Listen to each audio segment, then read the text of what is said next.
Yan guys, Taytay Walter Mart. So check lang natin yung mga Christmas tree dito. Check ko lang yung pinaka affordable or yung pinaka mura na pwedeng mabili. Tingnan natin kung may price yung iba. Tingnan natin Walang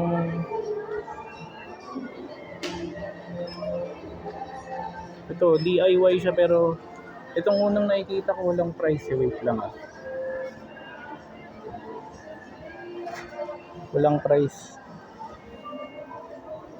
Itong kasunod meron guys Murang-mura na lang yan, 655. Ito yung talagang cost cutting ka, 300 350 na lang. Oh, may tumalo pa, 105.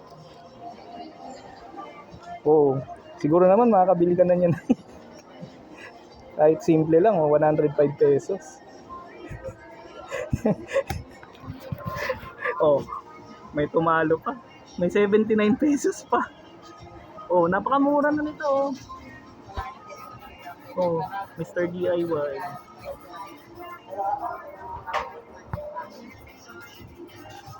Kulit yung maliit yun pa yung mahal 830.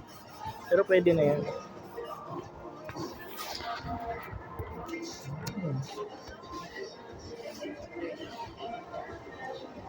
Ito guys yung pinakamalaki nila pero syempre depende sa laki, ganun din naman yung niyan. Proportional rin yan sa price nila. Pero yun guys yung mga price range ng mga pinakamurang Christmas tree na nakikita natin dito sa Taytay Walter Mart. Maraming salamat.